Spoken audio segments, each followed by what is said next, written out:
your flesh and blood. Welcome to Tell Me Your Story, new paradigms for a new world where we're giving you choices and knowledge of those choices to help make your dreams come true. We are here 9 times a week, Sundays at 7 a.m. and 7 p.m., Monday mornings at 1 a.m., Wednesdays at 9 a.m., and Monday through Friday from 8 to 9 a.m., streaming live at all those times at richarddugan.com. We are on SoundCloud, iTunes, TuneIn Radio, Spotify, Stitcher, Player FM, as well as YouTube, where you can watch these conversations. I hope that you will take time to subscribe and click notifications so that when a new conversation is posted, you'll be notified and you'll be able to tune in, listen in, and learn, and be entertained and inspired. A reminder that Choices, which is my book, 5 Steps for Life, it's available on Amazon.com in paperback, hardcover, and Kindle with Audible, soon to be released.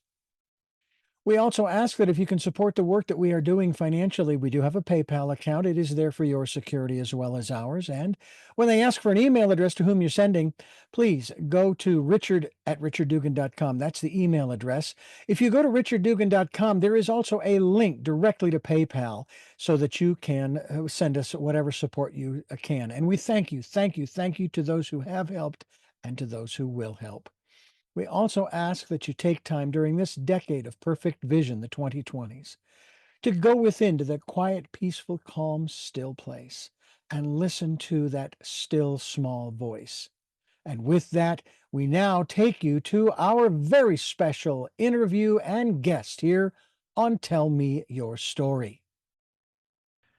And welcome to Tell Me Your Story, New Paradigms for a New World. I'm Richard Dugan, Reverend Dr. D to some, and with me is a returning guest. Really enjoy having her on the program because we talk about a lot of interesting things. Suzanne Taylor is my guest here on the program, and we are here to talk about not just this latest edition, if you will, that she's put up on the website. Suzanne, welcome to the program. It's great to have you back again. Well, I love coming. I feel like you're kind of like my recorder of as it goes on. And I was even thinking today, maybe I'm trying to put together, as we'll talk about, some super smart people. And I was thinking, well, maybe one thing that could happen is you could interview all of them. So, Would yeah, love to. Would love to make yeah, it a series. yeah. I'm kind of into that this year, doing a series I've been doing actually since last year, if not the year before. I've been interviewing a woman by the name of Lumari out of New Mexico. Her website, lumari.com. We meet every Wednesday at 9 o'clock to talk about different things. Lately, matter of fact, the latest edition had to do with distraction, being distracted. And, we could sort of kind of start there, but you have articles that you post on a regular basis on a website called Substack, correct?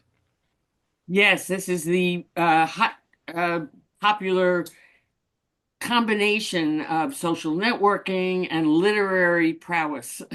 Mm, Uh, And it started it started. It's been a while, things go on for a while. You don't know about them, then you do. And it was a lot of renegades, oh my God, a spot to tell the truth. And there wasn't being hounded by the ways they do terrible things to people online. But it was such a high-minded spot that people were very excited about participating in, like me. Like it's a spot. I used to put out material like a newsletter on constant contact, but there was no interaction. I just delivered. Well, yeah. on Substack, it's highly interactive. People who are your subscribers and the other writers on Substack, very interactive. And in a world that's trying to figure itself out, this is really quite perfect. However, I want to give you the however. So after this upstart that went on upstarting for a while, the popular people who already had huge followings discovered it.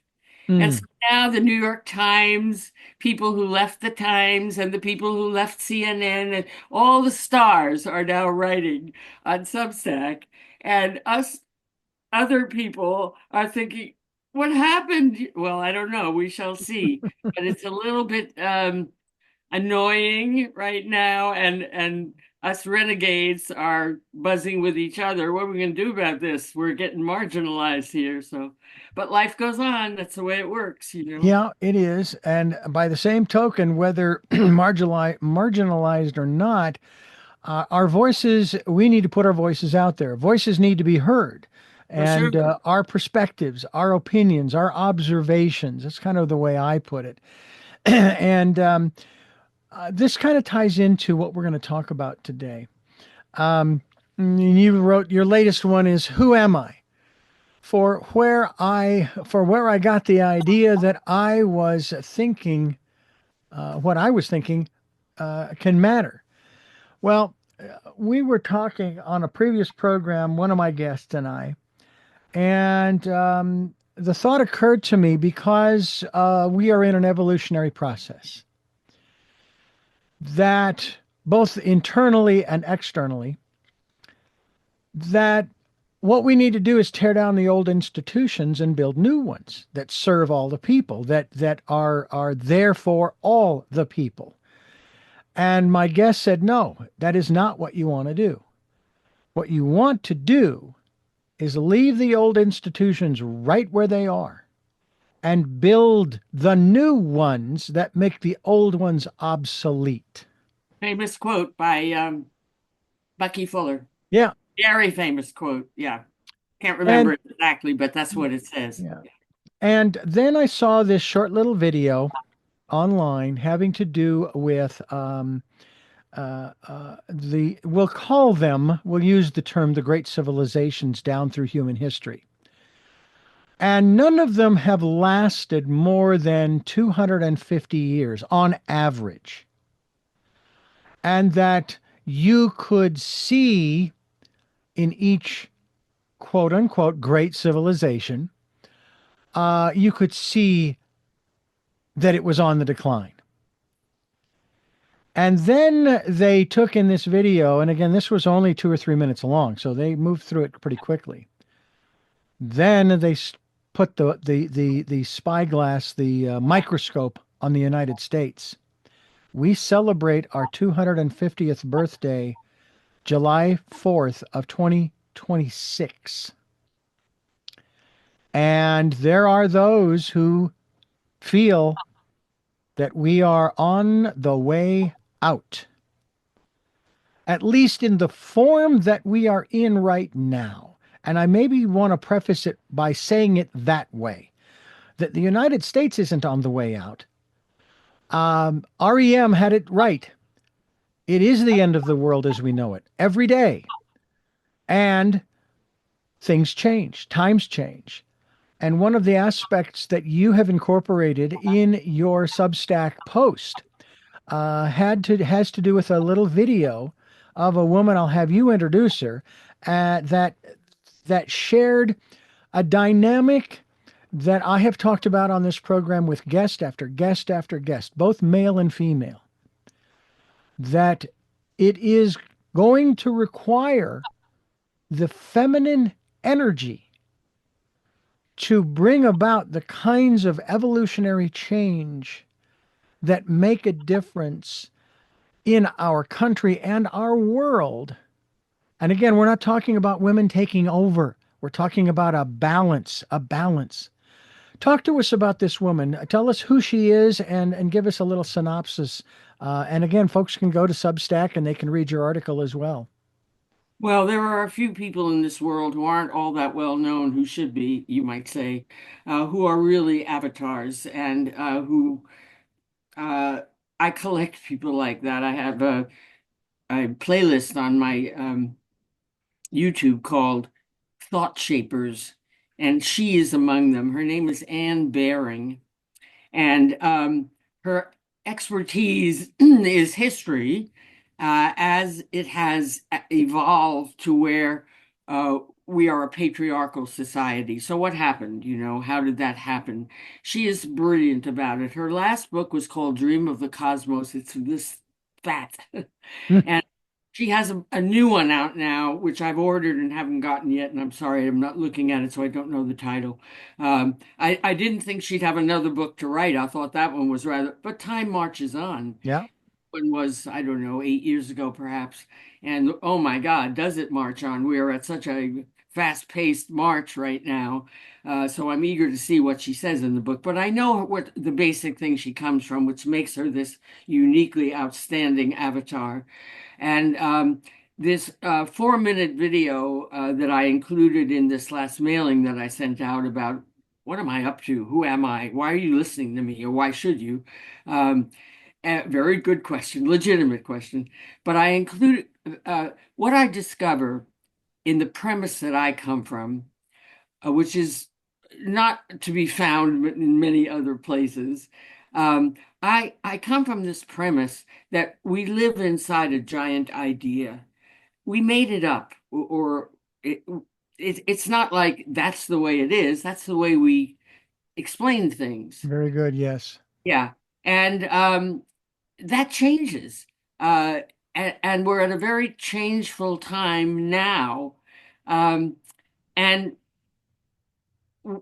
people say, and I say, we need a new idea of what humanity's all about. And people say, that doesn't matter. You have capitalism, you have rules, you have laws, you have Trump, you have to work on what's going on. I said, yes, you have to work on what's going on, but the way to work on it is from the bottom of where is it all coming from? What Mm-hmm. is the big idea that we're in that needs to change? Because if you stay in the same idea, you're moving the deck chairs on the Titanic, so to speak. Mm-hmm. What Anne brings us is this story, historically, God knows, fat book, footnoted, uh, where we used to be a matriarchy. And when you say the feminine, it's not women, the feminine, it's nature. Right. Women, women are connected to nature. It's our nature to be nature. Mm-hmm. Are on top. Their rules, their ideas, they come in. Women are the earth, and we've left the idea of who we are as a loving, caring. Look how beautiful nature is. You know how we all love nature. And we used to come from nature. We used to cooperate with nature when we were in our feminine period, lunar period, we're sometimes calling it. Uh, and everything was workable. The society was working beautifully in cooperation with nature. Then came the sun god. We put God outside ourselves. We Mm-hmm. worshiped this thing that wasn't us and that had rules and regulations, sort of, or ideas or control. Mm-hmm. That's our patriarchy. It's a maleness dominated system. Now, for us, this is dangerous. Um, it's dangerous because we live on a finite planet. You hear that word? That's a good word to know. Finite planet means it is what it is. Mm-hmm. It has, let's just say, so much oil from ancient times. We're not making new oil. There is no Right. such Yeah. There's no supply ship coming. of the basic minerals that we need, the things that we need. And we're borrowing from nature, we're stealing from nature, we're taking from nature without the thought that if we take it all, there won't be any more. Well, capitalism is all about that. If you have capitalism, you have taking from nature, you have growth. Growth means you take and you make profit. That's what capitalism is all about, Mm-hmm. as stealing from your reservoir of life. Well, we've done this now to a point because we're so good at this. We're so good at being an industrialized civilization. We are smart. I mean, we're the only species that can do this sort of thing. We're the only ones who can create and manipulate and change the world. Mm-hmm. Other species are on instinct. They do what's natural. They are part of nature. They are feminine, let's say. So here we are using up our supplies. There won't be more, and we're not paying attention to it. We are token paying attention to it. We Mm. have a climate thing every year and making treaties but nobody's really saying, wait a minute, the system itself has to change radically. And in fact, you might have to not do capitalism because capitalism is all about growth. It's all about using what you have and making profit. That's the nature of it. So we're in nature, another kind of nature. Mm-hmm. So we're in this system that will destroy us, and we haven't been paying attention to it. I mean, it's like Rome, Nero fiddled while Rome burned. Wait a minute. So you've got me on your program. This is what I'm yelling about, and collecting people like Anne Baring, who delivers information like that, so we can understand the underlying forces that are at work. And as I say, when I talk about these things, people just say, "Oh, it's just a story that the feminine, the masculine, just a story. It doesn't matter." I said, so the reason that I put that little 4-minute video into my last mailing, and I put it in with a question, with you people who think that a story doesn't matter, that the giant idea that we're in doesn't matter, and listen to Anne talk about moving from the nature feminine 5,000 years ago, we became patriarchal. That's an idea that's Mm-hmm. running us now. And you see how we took on an idea as opposed to it's just the way it is. Well, it is the way it is inside that idea. But like that, an idea can change. Individuals go, oh, yeah, I get it. Now, changing a society, our complicated society where everything is tightly interwoven, Yeah. whoa, there's a job. Yeah. Um, we haven't even tried. We haven't taken that on as the urgency that it is.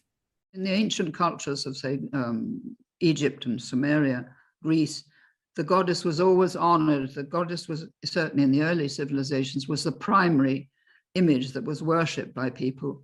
And then gradually, around 4,000 years ago, it shifted gradually to the image of the great father god rather than the great mother goddess. And when it shifted, we lost the connection with the sacred earth. The earth was no longer sacred. The whole emphasis was on the transcendent image of the Father God. And slowly, this cut off our connection with nature. And we no longer regarded nature as sacred. And we no longer regarded all the life of the planet around us as sacred. Whereas before, it had been part of the goddess. It was the goddess, as it were, or the manifestation, because life came forth from her womb. And everything was connected because of that. But with the transcendent Father God, you no longer had the sense of relationship and the connection with nature. And so little by little, that was lost. There were specific things which I won't go into, which contributed to it, like the myth of the fall, for example. But it was just a general movement from the great Mother Goddess to the great Father God. And now we're left with only the image of the male god. And this is a catastrophe for us because we need to reconnect with nature, and we need the image of the divine feminine, who was also known as the Holy Spirit long ago.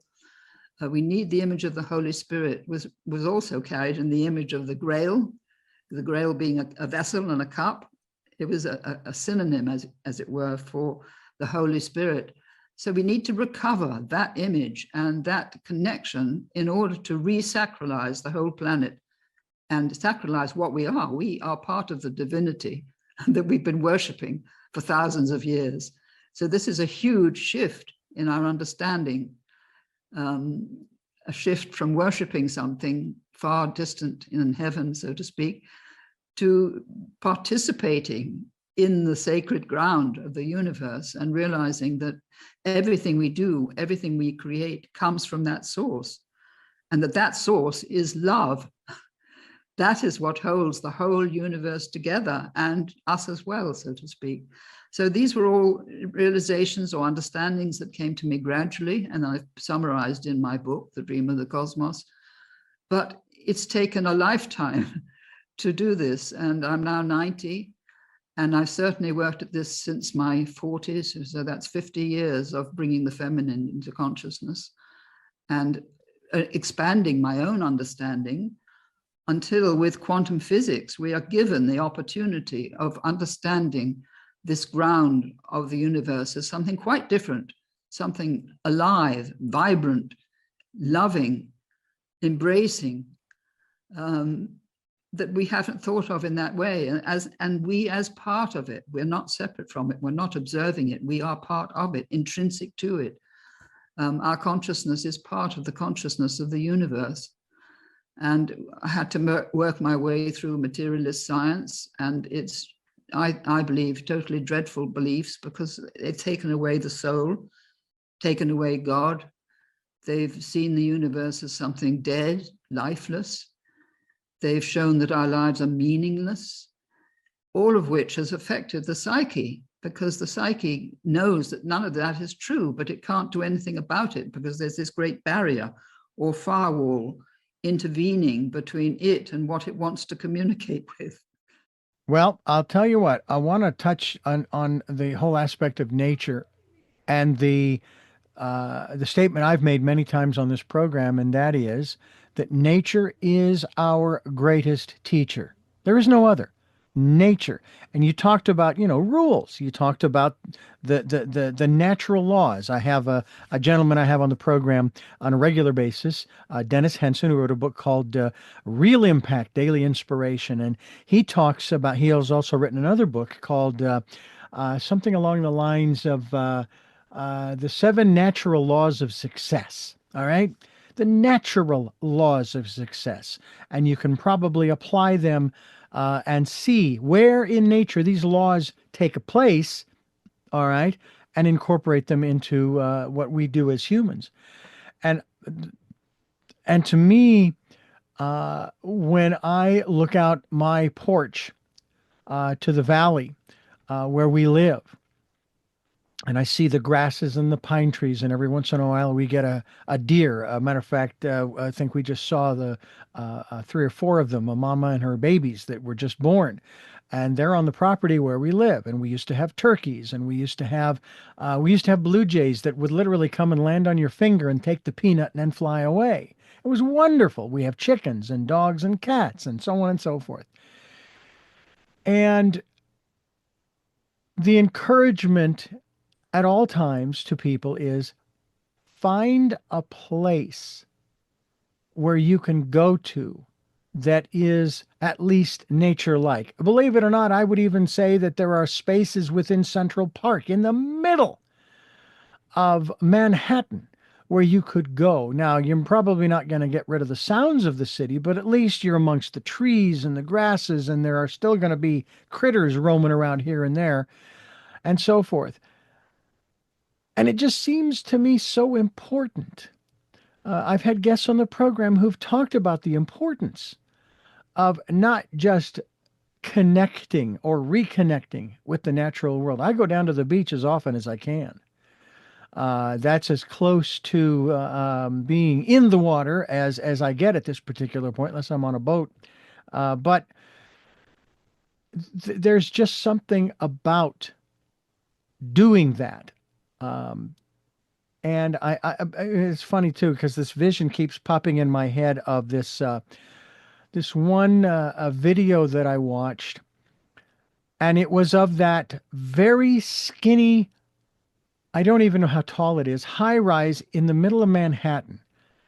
And they were talking about this one apartment that's 1.5, it costs $1.5 million. And they took you on a tour.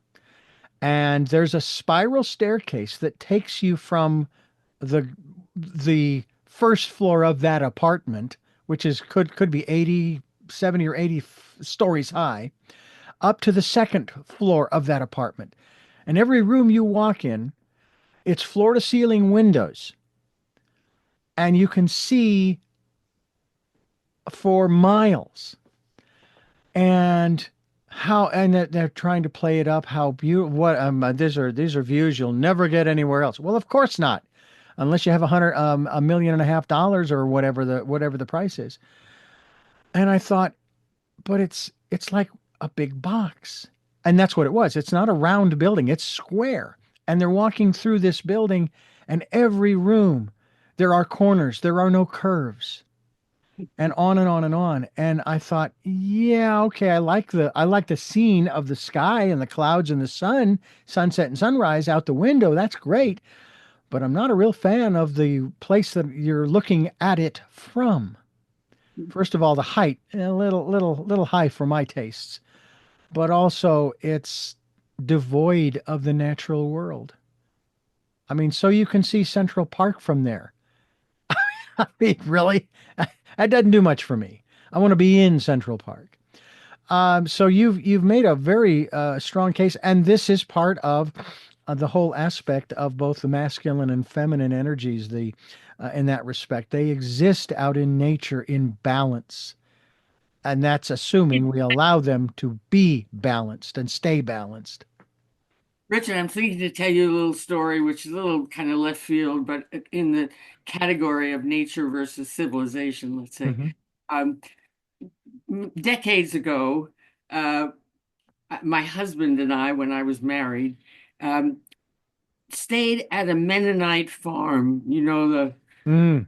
Puritans or whatever, the Mennonite, that's another word. I forget those The words. Whatever. Amish? They don't have electricity, Oh, and yeah, the Amish. Amish, yeah. Hmm. And another aspect of that. But anyway, so they go around horse and buggies, whatever. And they get visitors. So we were in a guest room, um, and it was the time when they had some some children from the inner city in New York. This was back east.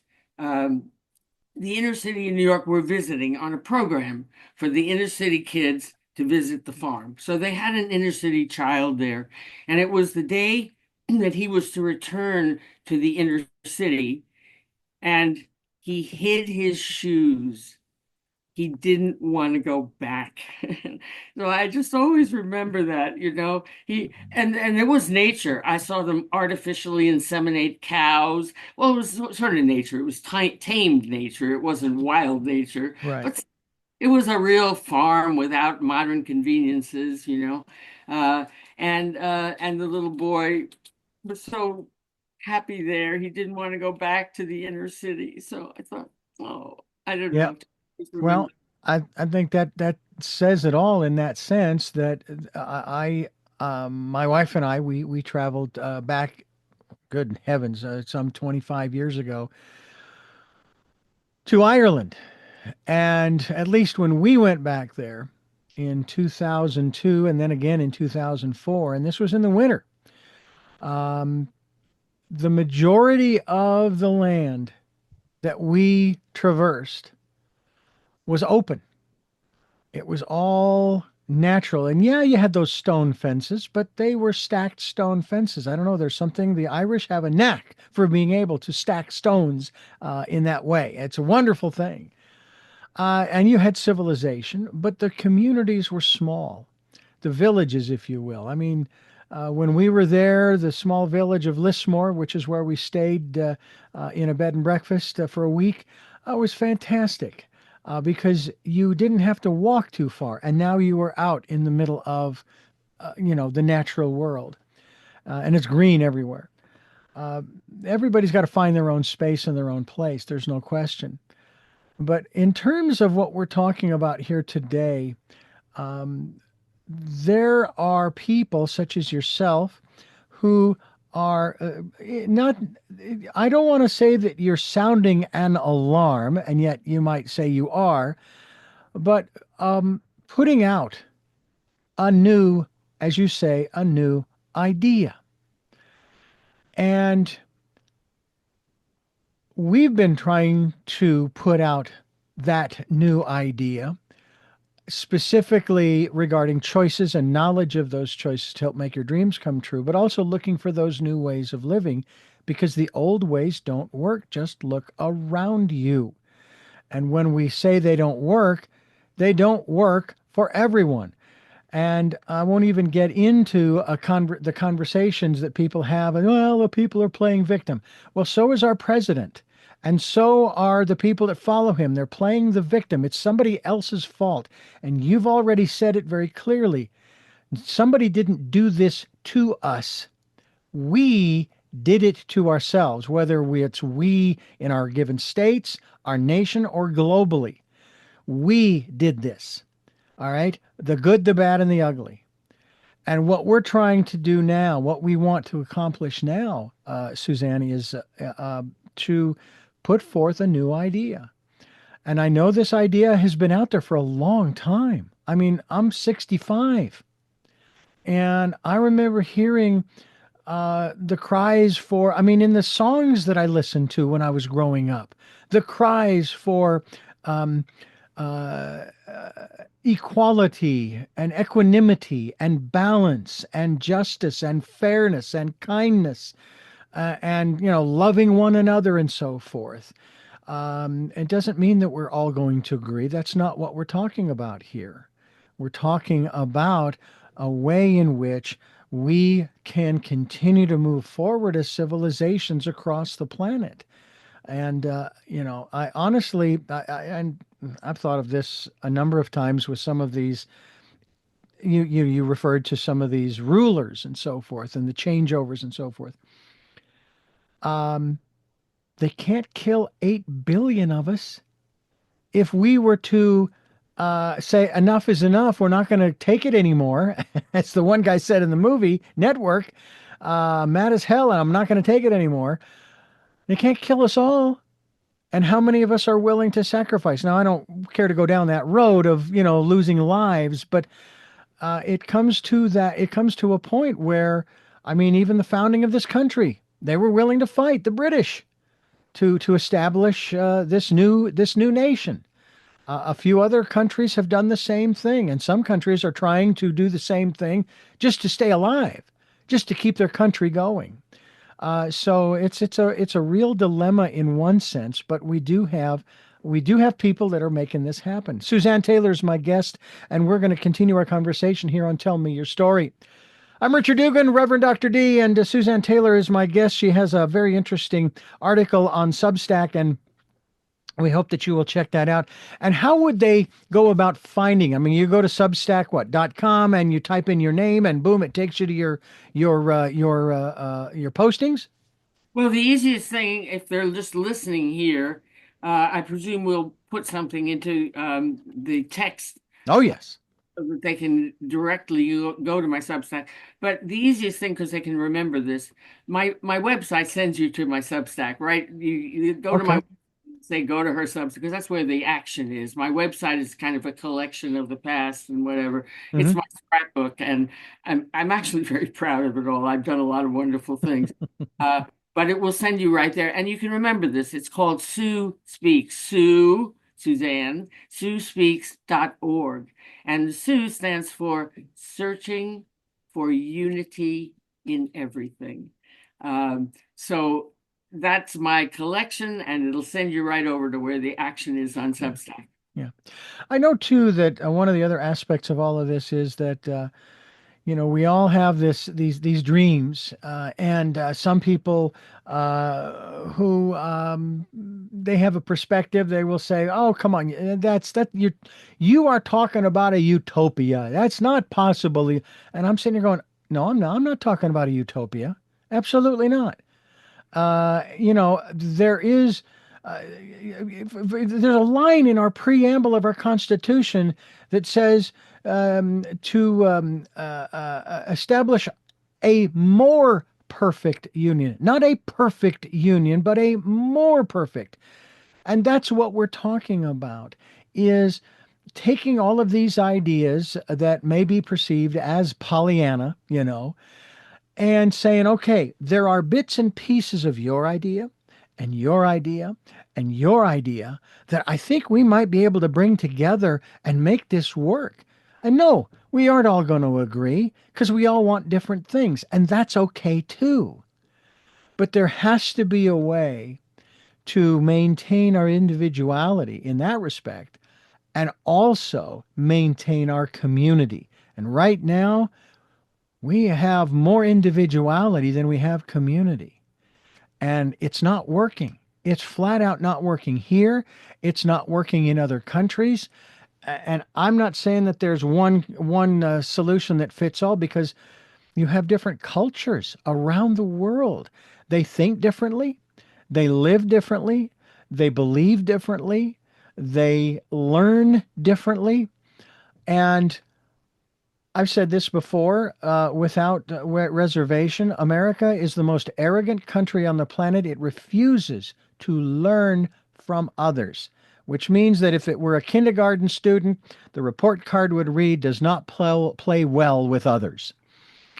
And that's one of the things that we need to get over. I watch a lot of videos of people around the world who are doing things, making things work, getting water to different places, cleaning up one area after another. And the list goes on of all of the accomplishments, the incredible things they're doing. But we're not doing any of that here because, oh no, that's their way. Forget it. Well, I thought we were the melting pot. I thought we accumulated all of these different people from all over the world, and then we borrow from them, we learn from them, we allow them to teach us their ways. I feel like we've lost so much, for example, from the indigenous. We refer to them as indigenous. I'm indigenous to this planet. You are too, Suzanne. What about this aspect of allowing ourselves to learn from people of all of these different cultures around the world? And we're not talking about taking on everything that they do, but there's this little thing that they do that's incredible, and yet we scoff because, well, because they have the wrong kind of government, or they have the wrong kind of religion, or whatever the difference is that makes a difference. Can you talk to that a little bit? Well, we stay on the surface, we try, this doesn't work. What should we do about that? Or we point to indigenous cultures that still are scattered around the world, that are still uh, coming from that same kind of tradition of being plugged into nature. But what we don't do is try to handle the whole system that needs a radical system change. Like I was talking about capitalism. Uh, Capitalism is not a system that we can stay in. And look, it's the way we do everything. It's Mm-hmm. expensive, but that's why uh, it needs to be addressed. And, you know, let me bring in an idea that um, let's see what people think. Um, there's one way of looking at the world. You could call it the wisdom. It is sometimes called that. Alice Bailey is one of the famous names from that tradition. And it posits that the uh, universe itself is an entity and it evolves. Well, you Mm-hmm. can't argue with that. We certainly, there's been an evolutionary process going on. We started swirling around with gases and, we have chimpanzees now, so evolution definitely has been going on. Um, and we as I started to say, people say, "Oh, we are what we are," and we're so tied into that. Is where I said it before. We're going to hop over to Trump a bit. Uh, the society is just so tightly organized the way it is, and such a different, elements in the society, from the very wisest to the very stupidest. Uh, how do we get it all to reconfigure itself?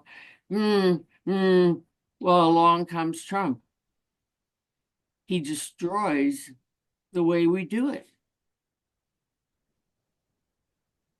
It's unthinkable how he has undermined the principles on which we operate. But wait a minute, we weren't doing very well at that operation. We had kind of gone astray. Instead of staying with nature, instead of becoming coming from nature, doing things that wouldn't violate nature, where we can continue forever because we do it like nature. Well, we got so far off that track into this masculine kind of control and capitalism for us, where we have to make profit. We have to use up the earth to where we won't have enough of it to supply ourselves anymore. Well, along came Trump, and we can't do it the way we've been doing it, which is horrible at some level because so many of the things we've been doing are wonderful. Who knew that America did such beautiful things in the world until we discovered that he had destroyed them? Well, isn't that something? We're learning. We were kind of walking before. Things weren't working well for a lot of people in capitalism, with the 90% of the people struggling and 10% thriving. No, you can't keep going that way either. But there we were, just headed for disaster, using up the earth, nothing jarring us, nothing changing things, because unless we paid attention to that, that would have changed, but we weren't. Mm-hmm. Along comes Trump. All of a sudden, we're learning, what do we do out there in the world, and how does it work, and how does it work well, and how does it get destroyed? And we are getting smart. So we're still in radical danger. In fact, the latest thing I sent out was about somebody else wrote a piece about the limits to growth, which was in 1972, which we got a year-long study by the best forecasters and the best science at the time that told us we were in this trouble and we had to change our basic operating system or we would perish. Mm-hmm. That did not get traction. I mean, that got attention. We all know, certainly back earlier times, everybody knew that information was out there. Yeah. It was ungraspable because it was already so tightly working in the way it was working. Yeah. Well, now it doesn't work the way it was working, and it's a chance to rethink everything. And it may, in that way, I said, there's this wisdom about the universe creating itself, and it even could have created Trump. Something needed to come and bomb the system. I shouldn't use those words, war words, but something needed to undo the system we're in so that we could even start thinking about something new. We're not there yet. We're still trying to fix on the surface, as if we, global warming is subsidiary to overshoot. It's one of the things that happens when you use up your resources. It's not the master problem. It's the one we kind of understand. And we keep trying, well, we'll do this green thing and no, the green thing takes a lot of energy to put in motion. That doesn't even work in capitalism, where profit is the idea. Mm-hmm. You have to rethink from the very basic, what will it be if it's not capitalism? Holy Christmas, who knows? I mean, but it's the question we have to be asking. And what I'm trying to do now is put some thinkers together who are thinking this way, which is not easy to find. In fact, all those kind of pundits that came from the New York Times they're kind of thinking more on the surface. They're not dealing with this essential fundamental change we need. Yeah. Robert Rice just did a column about that. It's the first time I've seen anything that talks about that from the major pundits. Oh, isn't that interesting? And I wrote a comment. I think it was comment number 742 or something. He's so popular. But he liked it. He noted my comment that I said, you are the first time I've seen anybody take this on. Anyway, that's what we need to do now. We need to take on this at this time when everything's a jumble, everything's loose, everything's uprooted. Oh my God. I don't mean that's not going to be bad. It's terrible. Yeah. The consequences of what Trump is doing are horrible, but they may save us by getting us to pay attention to what will change everything. So, Well, we'll certainly see how that all unfolds. Suzanne Taylor is my guest here on the program, and I am Richard Dugan, and this is Tell Me Your Story. We are talking about changing the world for the better for everyone. Now, everybody's got a different definition of what better means to them. And that's what we're talking about is allowing people the freedom to do that, to find out what is best for them. We have, and now I moved to California in 2006, and I kept hearing about all these regulations, you know. And then I started to hear about this one and that one and the other one here in California. I came up with this analogy as my observation of all of these regulations that are not just in California, but every state in the union as well as on a national level. You have this giant chessboard, and guess what? You get to stand in the middle. Choose the color you want to stand on in the center of the board. Now, here are the rules. You can't move left, you can't move right, you can't go up, you can't go down, you can't move diagonally. And the final rule, you can't stay there. And that's how bad regulations have gotten. Now, I'm not saying I am opposed to regulations because the earliest regulations that were in place, and some of them were actually laws, had to do with child labor. And the only reason regulations started to come into fashion, if you will, is because business refused to do the right thing. Now, have they gone amok? I would say yes, they have gone a little crazy. I think we've gone a little overboard with our regulatory abilities, if you will. Pretty soon, God forbid, they should regulate how much air you get to breathe each day. And there comes a point at which, yes, we need to start to break away some of these chains. And yes, maybe he is the one who has been designated by the universe, by the divine, what have you, to bring about the beginnings of that change. Not real palatable, I know, to a lot of people who have a lot of energy vested in their like or dislike. Okay? That's something that we all need to get over. We need to let that go. Because if we continue down that road, we might as well leave things the way they are. Because we've got families that are split over this gentleman and what he has done over the last not just few months, but the first term that he was in, and the people who follow him, both in Congress and elsewhere. So we need to get over it. All right. There will always, I mean, my goodness, I keep hearing criticisms from both sides. Over the years, I've worked for news, talk, and information stations, both left and right, politically speaking. And they were always complaining about the same things about the opposition. And I'm thinking, well, wait. But your guy did the same thing here, and your guy did the same thing over here. It's like the pot calling the kettle black. So knock it off. Just stop it. I think I hope that this polarized media frenzy, will die out, because I'm exhausted from it. I don't listen to it. I can't. I have to be focused on what I can do and what's best for myself and my family and my community here in California. And I know you do the same thing, Suzanne, in that regard. I want to talk a little bit about some of the thoughts that you have that have come your way from others who have read your articles on Substack and elsewhere, and the conversations that you have had, and some of the suggestions that maybe they have made.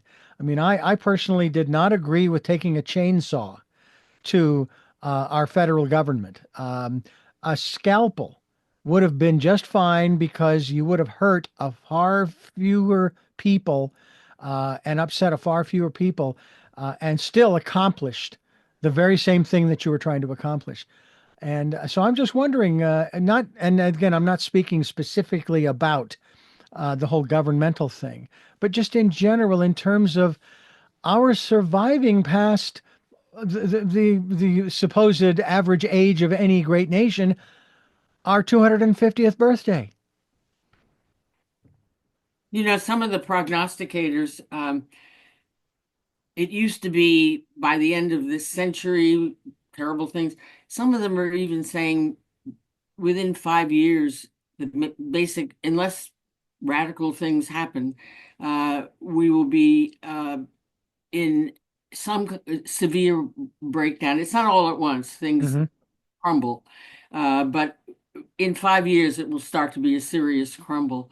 I mean, you even might say that now. The butchering of our system has just been quite unbelievable to watch. I mean, there has been no finesse, no scalpel at all. No, not at all. Even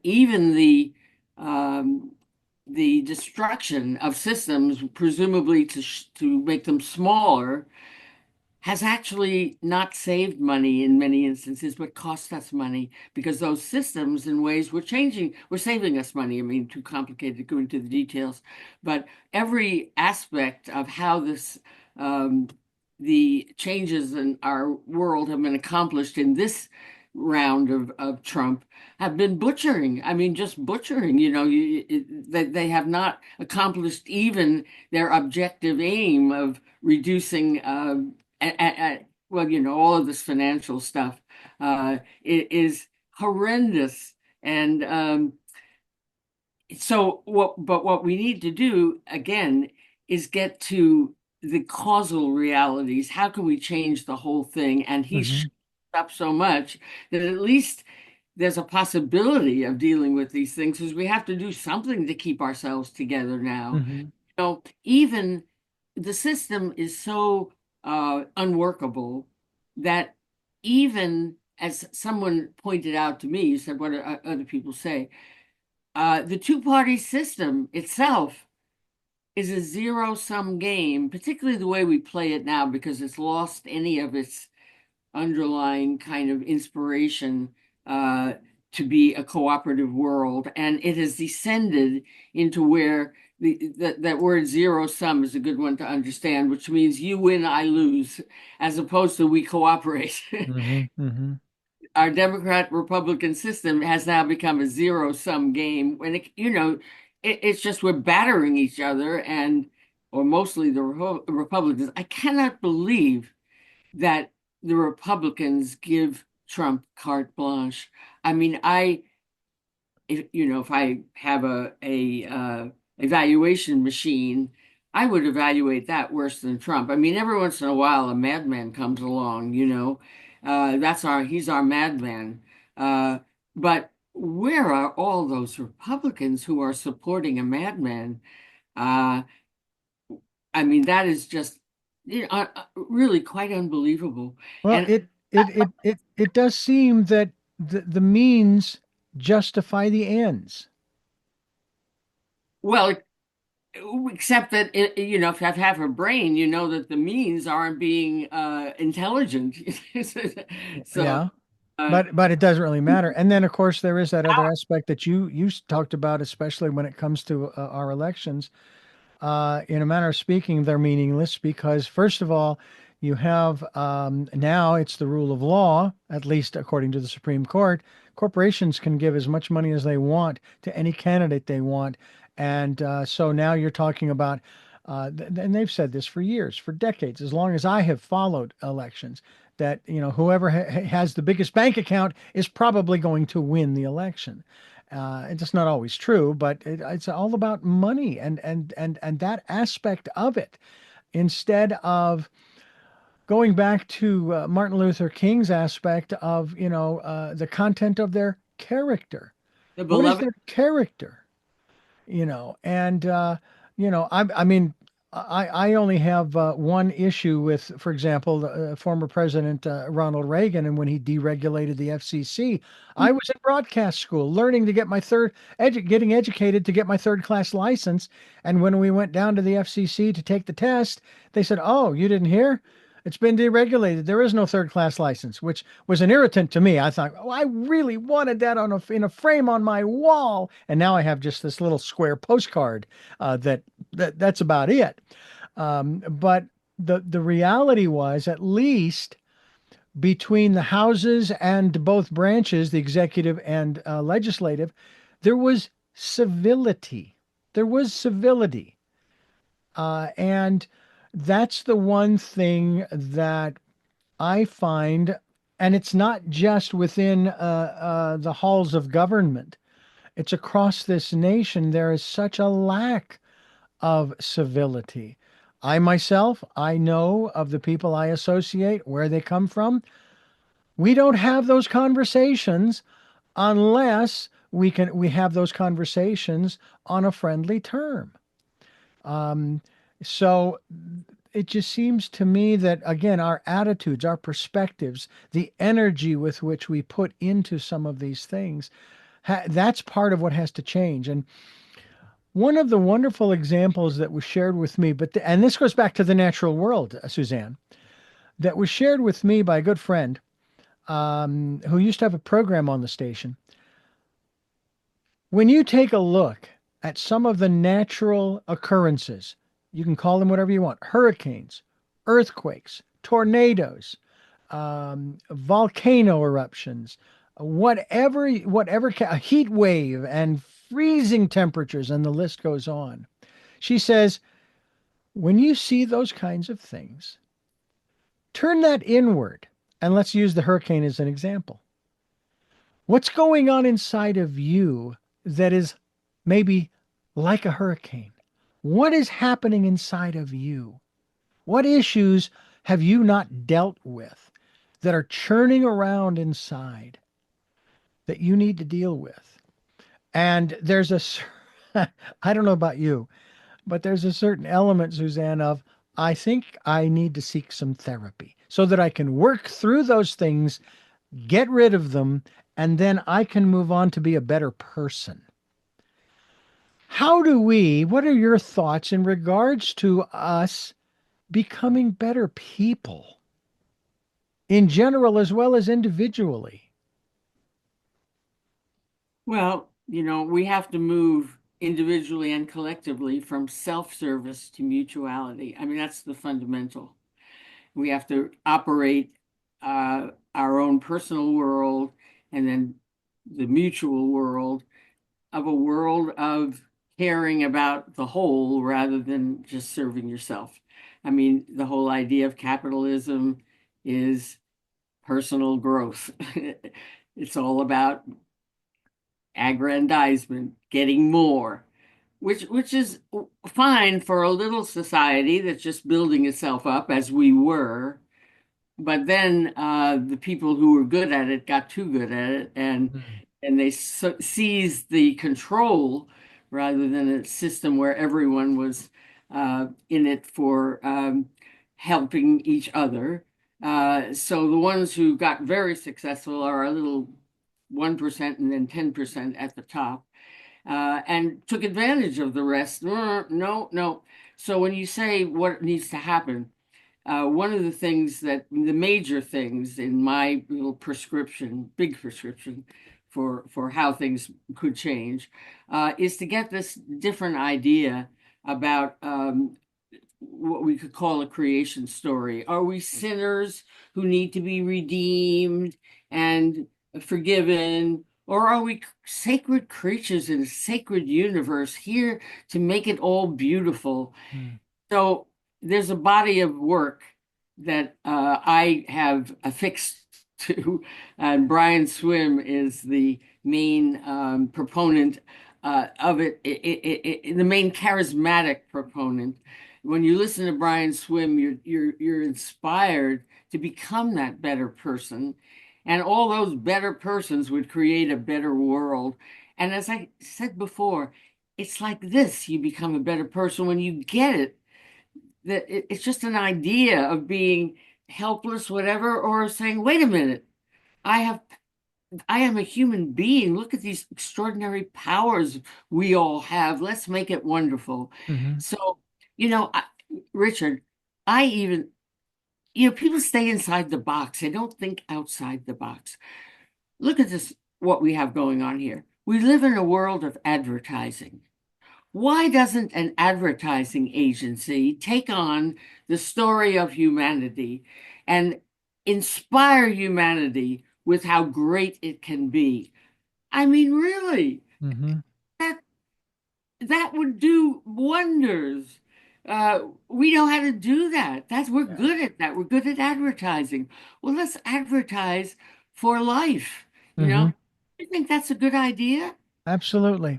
Absolutely. And it is not part of the MAGA message. That I had a problem with that from the very beginning, because then the question was asked by a lot of people who were curious, and some of them were on the other side.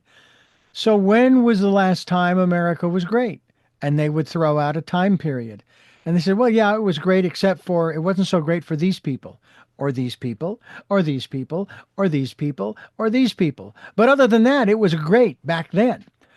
And I have always been of the opinion or observation, it's always been a great country. Now, whether it's number one or 21 has never mattered or appealed to me. You don't have to be number one to be great. You only have to be great. As an individual, I'm good at what I do. There are a lot of people who are better at what I do than what I do. That's okay, because I'm still going to do what I'm doing. I'm not giving up because there are better people out there that do it better than me. I'm just going to keep forging ahead and enjoying what I do, and having fun at it. So I really feel strongly in regards to, um, I guess the best phrase I can use is, no matter how great you are, there's always room for improvement, which equals the evolutionary process. And that's what we're talking about here with Suzanne Taylor here on Tell Me Your Story. I'm Richard Dugan, Reverend Dr. D, and it is fascinating to me to dive into this conversation, because I wanted to get into a little more esoteric conversation with you for the latter part of our program. I wanted to ask you about what you think the soul of our country in particular, but of a country, regardless of where it is on the planet, and how important it is for the people to look at the soul of their community, from the smallest portion, be it your family, to the largest portion, maybe being your country and or the world. Because I've asked that question about businesses. Well, what about the soul of the business? What is the soul of a business? What is the soul of a country? What are your thoughts? Well, if you're talking about today and the way we do it, the soul of business is money. Sure. But the soul of the universe, we like to think, is love. Um, you have to make that translation. It's not like there's a sign that says love, love, love. That's what it's about. No, it's about looking at, oh my God, this awesome 13.8 billion year development of the universe, 2 trillion galaxies. Yeah. uh, so vast. You cannot contemplate it. It boggle. Isn't that awesome? Yeah. And then life came along here on this little Earth planet that went from single cell organisms through hundreds of years, millions of years, Mm. to us. Aren't we an amazing species? Look what we can do. Yeah. Yeah. Now, what happened to that? Not what happened to that. That hasn't been fully understood, or Mm-hmm. it's not the cloak we wear, and it needs to be. It's time we get that. We can't just piddle along using everything, which we could do, at least we would survive for all the years until now. But now, no, no, no. Now we're eating ourselves. We're eating the material we need to survive. So we need to think differently, very differently. We may not have capitalism anymore when we finish thinking. We may not have Democrats and Republicans. But the point is to think, to start thinking up these new ways that will cooperate with nature, that won't use it up, but will replenish it in systems that Hmm. are designed to do that, which we have not paid attention to because we didn't need to.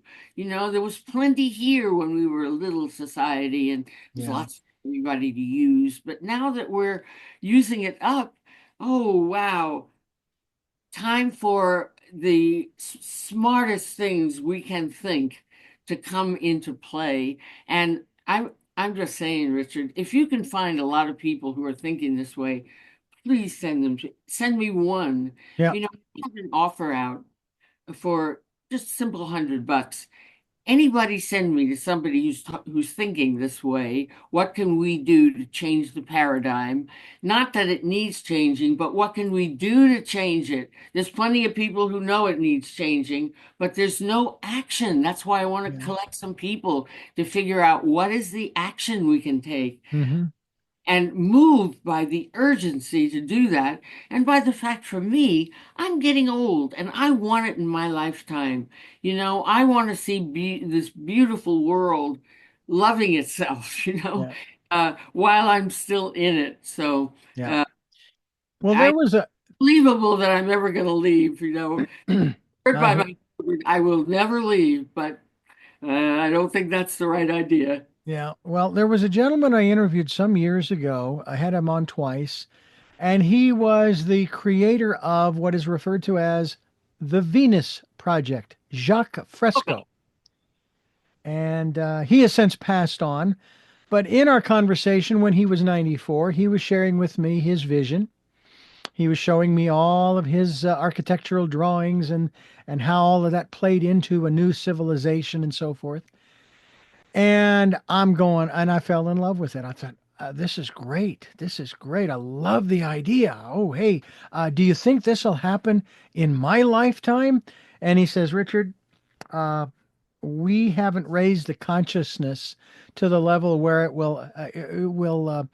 it certainly won't happen, he says, in my lifetime, in his, and it probably won't happen in your lifetime, which I'm going, oh, shucks, I really was looking forward to that.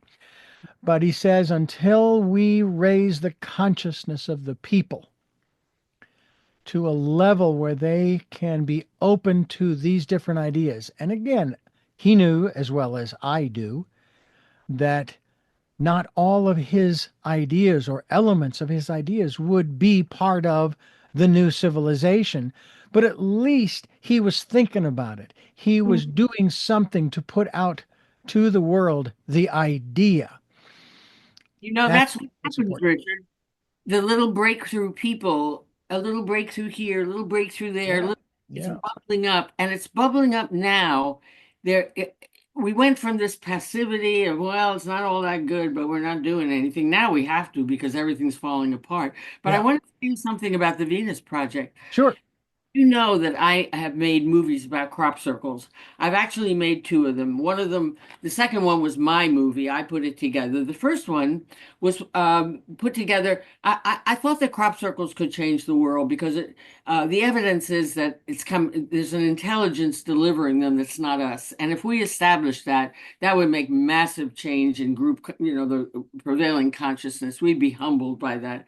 Anyway, I don't want to necessarily go there. That's a whole other program.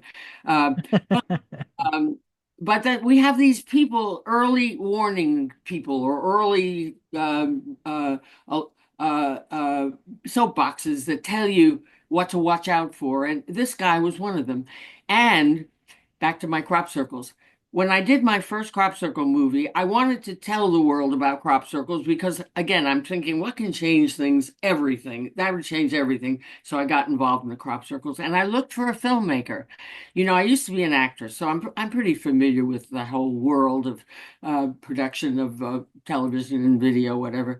And so I looked for a filmmaker, and the one I found who was the director, the filmmaker of my first movie, Crop Circles, Quest for Truth is the name of it, is he made the movie about the Venus Project. He's the Hmm. director of that movie. So Oh, isn't that funny? I mean, yeah. and I found the director of that movie about an early precursor of how it had to be to come and direct my crop circle movie about how that could change the world. yeah. So anyway, just a little factoid. Absolutely. One of the things that he talked about, I wish I could remember the three pillars of his vision, but one of them was that there would not be a system like capitalism. Basically, it would all be available to everyone for free, and that we would all have all of our needs taken care of. And we're not talking about giant budgets of stuff like that, okay? The farmers would still farm, and the people in the factories would still build and make and assemble, and the grocers would do their thing, and on and on and on and on. And the one example that I came up with was this: I walk into this one store in this new Venus Project concept. I walk into this store. I need a let's just say we still are using these little flash drives, USB flash drives, and there's this huge barrel of them, right? And I go ahead and I take one and I walk out the door. I don't have to pay for it because there's a whole barrel there, number one. And number two, this is the way the system works. But as I'm walking along, I get held up by this person who has a weapon and says, "Give me that smart drive." Well, he's not going to rob me. Not because I'm not going to give it to him.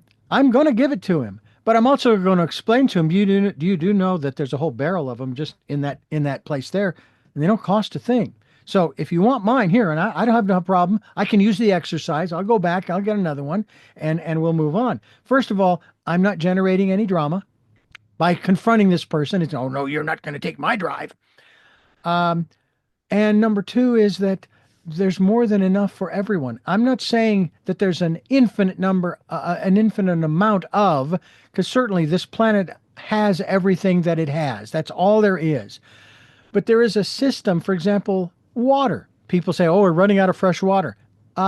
No, we're not. However, we are not doing the things necessary to collect the water that falls from the sky that is pure. Actually, it's better for you than water coming from a stream because it's ionized. And I remember a rainstorm we had, and I had a big old pan out in the yard that collected this water, and it was clean. There was nothing in it. I took a drink of this stuff, and oh, it was awesome. But that process of evaporation that takes the cells up into the clouds, and then the clouds move over the land and drops those cells of water onto the land, but we're not collecting it. We're Yeah. not doing what needs to be done to make sure that we have sufficient drinking water, but there is enough water. And I know that desal plants, we've got one here in Santa Barbara that we're using, and so forth and so on.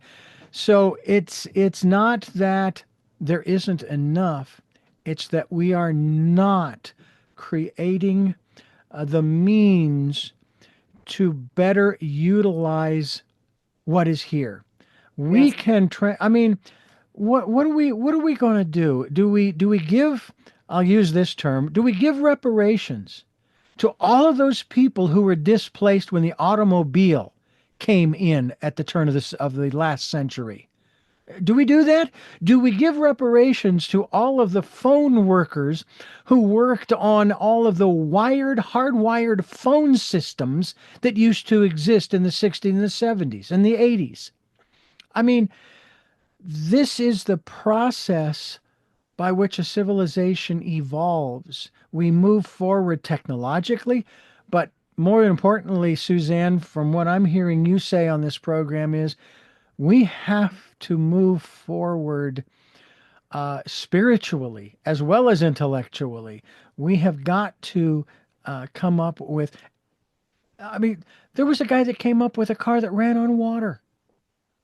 There was a guy that came up with a car that ran on hydrogen, and the list goes on of all of these non-petroleum. And there are those who seem to think that we want to eliminate petroleum from our life.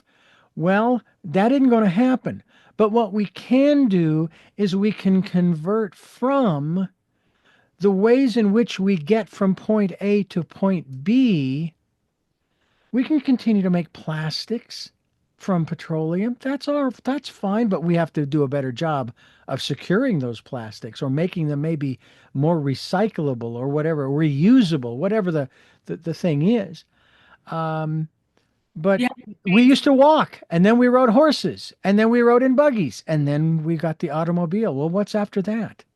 Because I don't want to get into an electric car with a lithium battery. That's a bomb. I'd rather ride in a Pinto. Talking about reparations for all those industries that, as we evolve, they disappear. But the fact is, in times past, Hmm.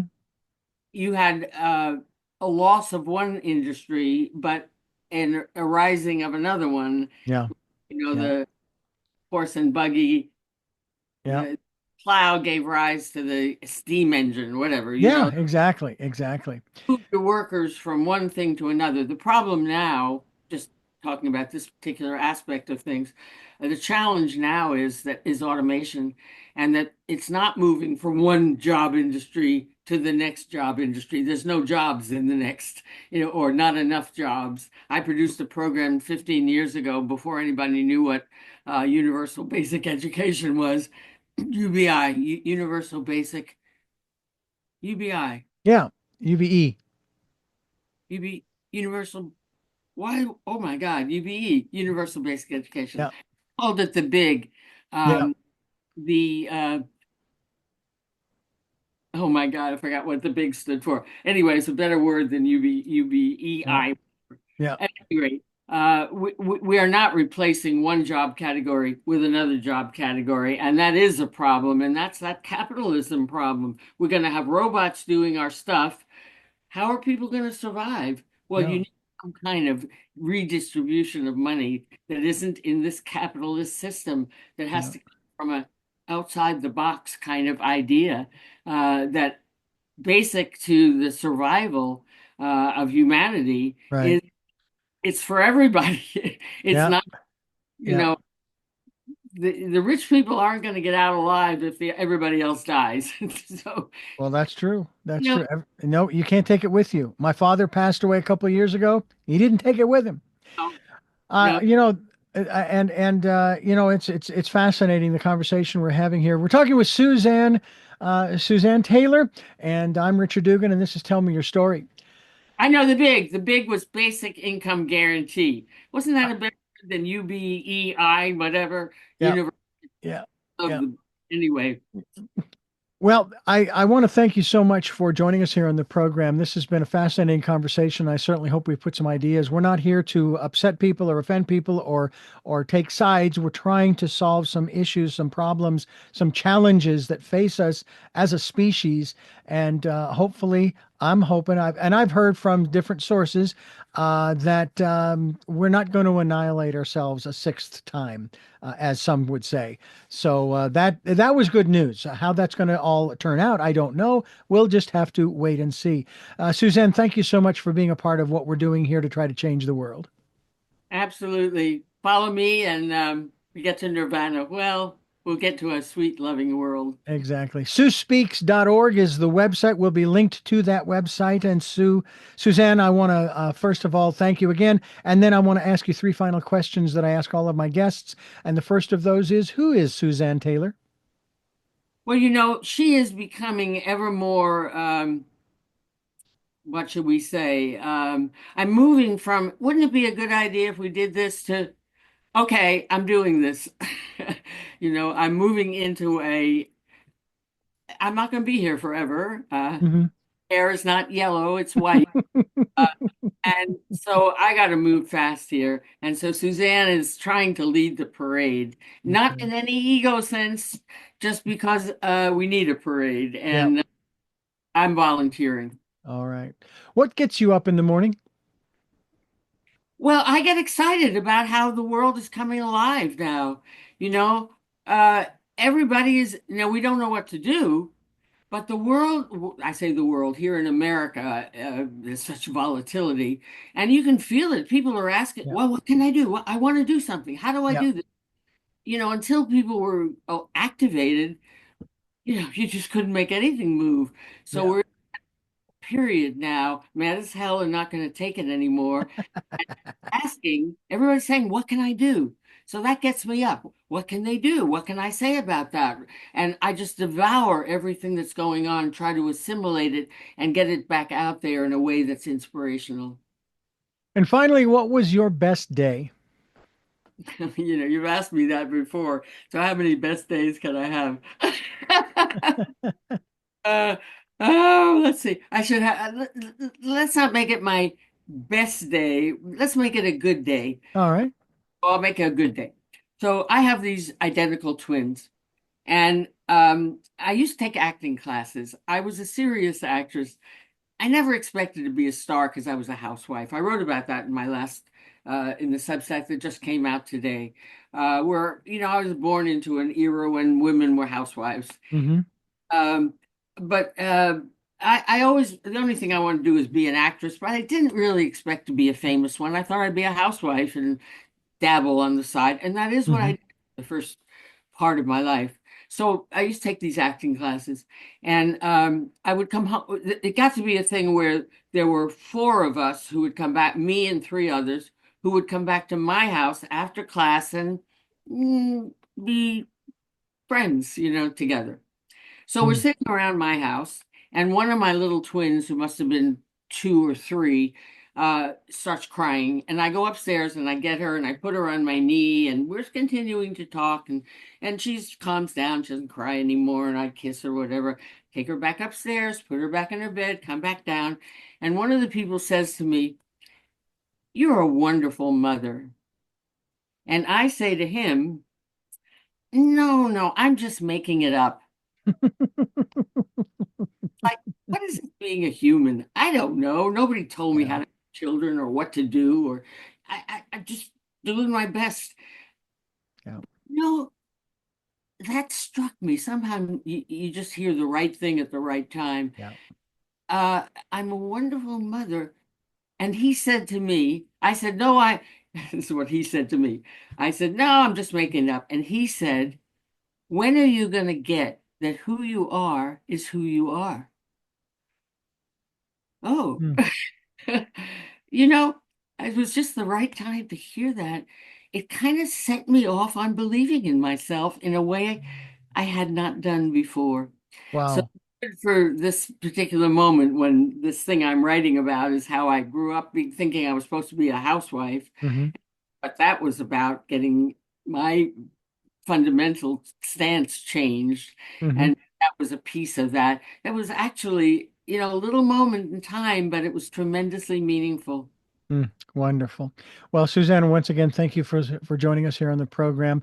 And I want to thank you for listening to and watching Tell Me Your Story, New Paradigms for a New World. We are giving you choices and knowledge of those choices to help make your dreams come true. And until our next broadcast, podcast, videocast, love to all. Jeanette, I am still listening.